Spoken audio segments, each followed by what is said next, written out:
समय के साथ, समय के पहले, और केवल सपना देखना नहीं, सपने को आंखों के सामने ला करके दिखा देना, ये अगर असंभव से असंभव काम करने के लिए कोई व्यक्ति जाना जाएगा अतीत में, तो यशस्वी प्रधानमंत्री नरेंद्र मोदी जी जाने जाएंगे। हमें इस बात की प्रसन्नता। आप बताइए कितने प्रकार से कोई काम कर सकती सरकार। सरकार के पावर, बड़े दुर्भाग्य के साथ भी कहना पड़ेगा, एक और पूर्ण बहुमत की सरकार थी जब शाहबानो प्रकरण का सुप्रीम कोर्ट के माध्यम से निर्णय हुआ कि हां, मुस्लिम बहनों के 3 तलाक से उनकी जिंदगी नर्क हो जाती है। जब बहनें विवाह करके, शादी करके अपने घर जाती है, ऐसे समय में जब बहनों के लिए 1 बालक, 2 बालक और परिवार बस जाता है, ऐसे समय में केवल 3 शब्द बोल देने से एक तरह से आसमान फट पड़ता है, भारी कष्ट होता है। लेकिन जो निर्णय सुप्रीम कोर्ट ने भी किया, लेकिन दुर्भाग्य के साथ बोलना पड़ेगा, हमारी लोकसभा ने उस निर्णय को बदल करके बहनों के लिए वास्तव में वो फिर गलत मार्ग दिखाया, जिसके कारण से हमारा लोकतंत्र पे और बहनों के प्रति वास्तव में अपराध जैसा घटनाक्रम था। मुझे इस बात की प्रसन्नता है, यशस्वी प्रधानमंत्री के नेतृत्व में कितने प्रकार के निर्णय हुए, कोई एक निर्णय नहीं, लेकिन 40 साल पुरानी गलती को भी सुधारने का निर्णय अगर किसी ने किया है, यशस्वी प्रधानमंत्री नरेंद्र मोदी जी ने किया है। हमें इस बात का आनंद है। लोकसभा क्या होती है, लोकसभा के अधिकार क्या होते हैं, लोकसभा, विधानसभा, हमारे अतीत के कितने सारे उदाहरण हैं। सारे उदाहरण की तो बात करेंगे तो रानी दुर्गावती से लगाकर मध्य प्रदेश तो बहुत समृद्ध है। अकबर के सामने जो कभी नहीं झुकी, 52 युद्ध में लड़ते लड़ते आखिरी युद्ध में अपने प्राणांत करते हुए भी मध्य प्रदेश सहित देश को गौरवान्वित करने वाली धरती, रानी दुर्गावती की धरती हमारी है, मध्य प्रदेश की धरती है। रानी झांसी, अरे नाम लो तो इतने नाम है, कोई अहिल्या माता का नाम हमारी शोभा दीदी ने बताया ही सही। सच में मंत्री, हमारी शिक्षाविद, हमारी महापौर, विधायक, पूरे मंच के लिए जोरदार अभिनंदन। इतनी बार नाम ले लिएगा, टाइम बचाना पड़ेगा। सच में हमारी सारी बहनों से समृद्ध, और ये सभागार में मौजूद समस्त अतिथिगण, आगंतुक अतिथिगण और सारी बहनें, हमारी सरकार के बनने के बाद हमने भी बहुत सारे निर्णय किए, लेकिन मुझे गर्व है हमारी अहिल्या महारानी की 300वीं जयंती मनाने का भी गौरव मध्य प्रदेश सरकार को मिला है। इस बात को भी हम भूलेंगे नहीं। जिनने अपने शासन की व्यवस्था में, शासन के सूत्रों के माध्यम से, यद्यपि शासन तो उनका केवल 5 जिलों में था, लेकिन सांस्कृतिक राष्ट्रवाद की भावना के बलबूते पर मुगल सत्ता के उस दौर में भी लगा के बनारस में बाबा विश्वनाथ का मंदिर बनना चाहिए, तो गंगा के किनारे घाट भी बनाया और बाबा विश्वनाथ का धाम का आनंद भी आया।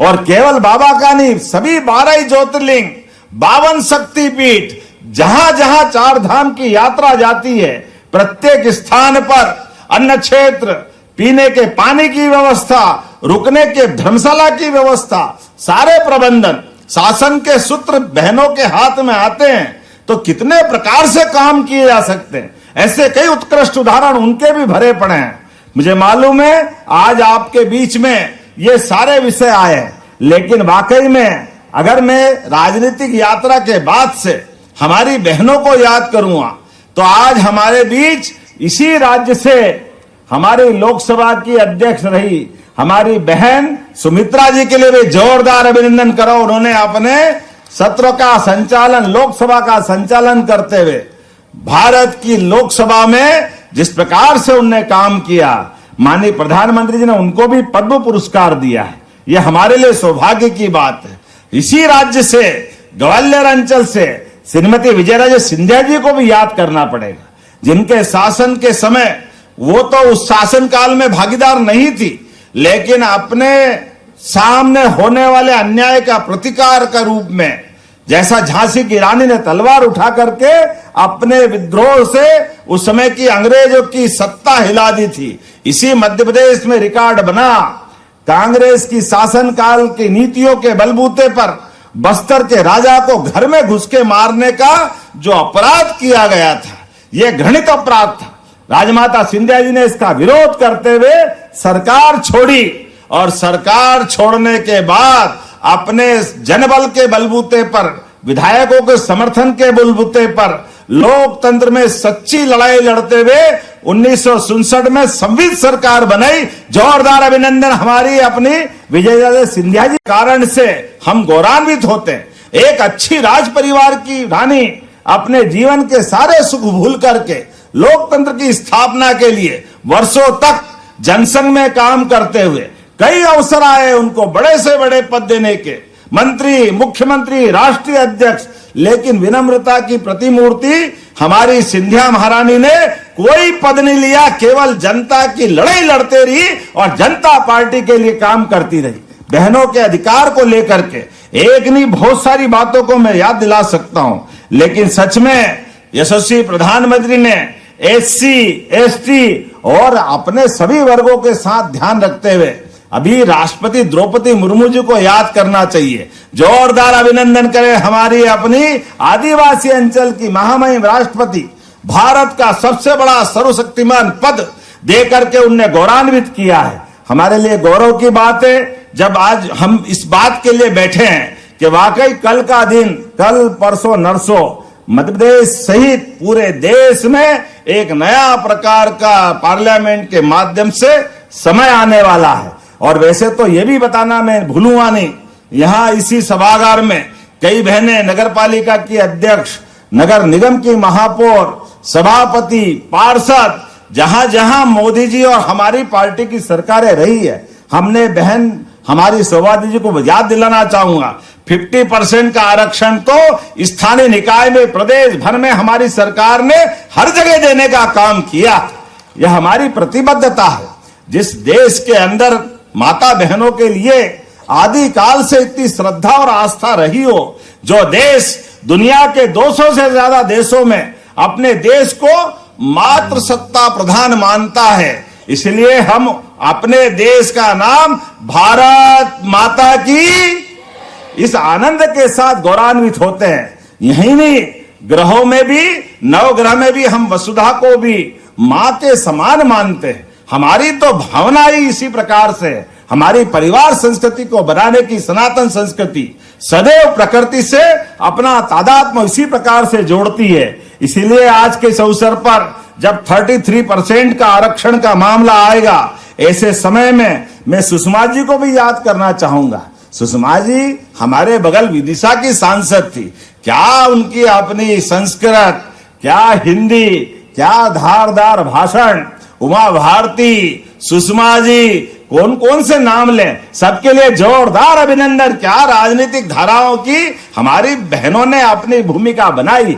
सदैव लोकतंत्र गौरवान्वित होता रहेगा इन सब से। तो आज के इस अवसर पर जब मैं माननीय मोदी जी के 3 तलाक की तरफ हटने वाले उस कानून की तरफ देखता हूं, सेना को सभी प्रकार से सर्वशक्तिमान बनाते हुए, बहनों के प्रमोशन करते हुए, पहली बार चाहे थल सेना हो, जल सेना हो, वायु सेना में बड़े से बड़े जगह तक पहुंचाने के लिए हर क्षेत्र में माननीय मोदी जी ने आगे बढ़ाने का काम किया है। लेकिन सच में 33%, वो भी बगैर कोई डिस्टर्बेंस के, एकदम अलग से जोड़ करके 33% का आरक्षण, सच में आपको बधाई देता हूं। इसलिए मैं आज अपने आप को भी धन्य मानता हूं। आज की ये सभा भी अपने आप में ऐतिहासिक रहने वाली है। रानी कमलापति की नगरी भोपाल का ताल के पास का ये सभागार आज गौरवान्वित हो रहा है। कल बनने वाले नए इतिहास के लिए हम सब लालायित हैं। परमात्मा की कृपा से वो दिन आ रहा है जिसके कारण से भारत दुनिया में एक अलग प्रकार से जाना जाएगा। 16 अप्रैल 2026 महिला सशक्तिकरण की मंगलमय तारीख होगी। होली दिवाली एक साथ होगी, वो आनंद हमको आएगा।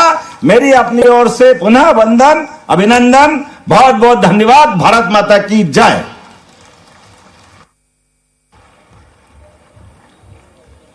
हार्दिक धन्यवाद माननीय मुख्यमंत्री जी।